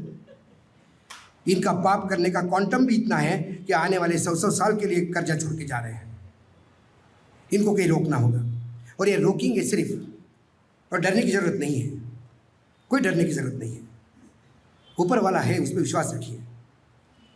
पहले फेज़ में मैं बता रहा हूँ आपको, बहुत पीछे गए ये, और अभी भी ये 400 पार का नारा कहते हैं, ये 200 पार मुश्किल में हो रहे हैं। 273, 72 के लाले पड़े हैं, और यदि 400 जिसको होते तो नासिक शहर के लिए इंपॉर्टेंट बात है। यदि जिसके पास 400 की गारंटी होती, वो जिस आदमी का 1% वोट शेयर भी नहीं, राज ठाकरे उसका फूलों से स्वागत नहीं करता। और राज ठाकरे आपको अच्छी तरह जानते हैं, उसके पास भी नासिक का ब्लूप्रिंट था। वो एक झांसाराम यहाँ से निकले, अब बड़े वाले झांसाराम के नीचे चले गए। तो ये सारे इकट्ठा इसलिए हो रहे हैं, एक सीट राज्यसभा की बेच के आप नांदेड़ की सीट कंफर्म कर रहे हो। एक लोकसभा की कीमत एक राज्यसभा सीट। देखिए क्या समय आ गया बीजेपी पे। एक लोकसभा की सीट, उसके लिए एक भारत रत्न चरण सिंह को, ताकि एक सीट आ जाए। होता क्या है, जब आपके पास चीज़ें नहीं होती तो महंगा चीज़ का महंगी कब होती है। रेमडेसिविर 2-2 लाख का कब बिका, जब ज़रूरत थी और माल नहीं था। ये वही कोविड का समय है, बीजेपी में कोविड हुआ है, मरणासन्न स्थिति में पड़ी हुई है और माल नहीं है। तो ये माल की कीमत लग रही है, किसी को भारत रत्न, किसी को क्या तो किसी को क्या है। लेकिन अब बीजेपी में विद्रोह हो रहा है। गुजरात जैसे राज्यों में लोग टिकट वापस कर रहे हैं, गुजरात जैसे लोग खुल के बोल रहे हैं।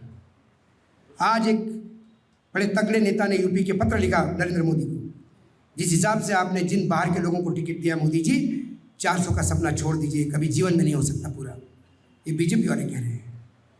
इसलिए जितने अंधभक्त कहते आएगा तो मोदी ही, उससे दुगनी ताकत से हमको बोलना पड़ेगा जाएगा तो मोदी ही।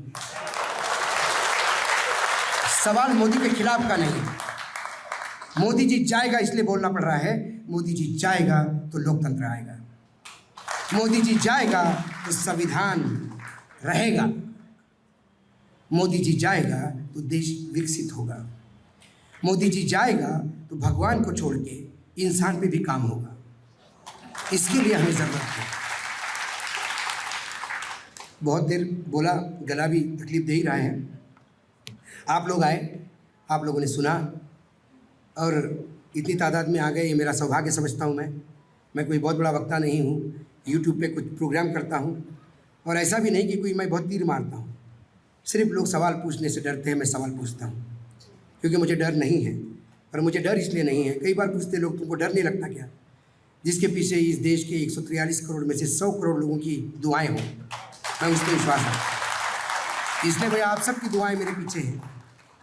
मैं लगातार नए नए विषय पे भी हम बोलते रहते हैं।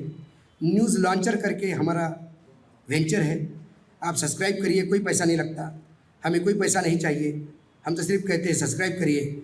हम गलत हो तो उसमें पोजीशन है कि आप बाकायदा हमको मैसेज दे के बोल सकते हैं कि ये आपने तथ्यात्मक गलती की, हम उसको भी माफ़ी मांगते हैं क्योंकि इंसान है, गलतियाँ होती हैं।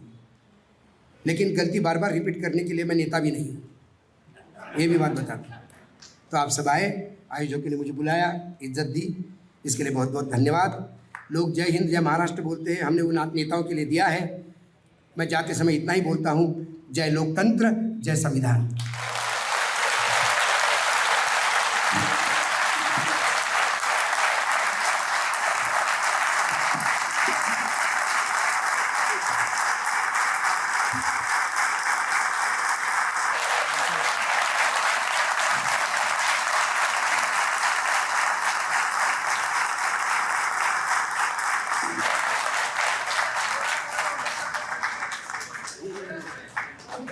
धन्यवाद वानखेडे सर।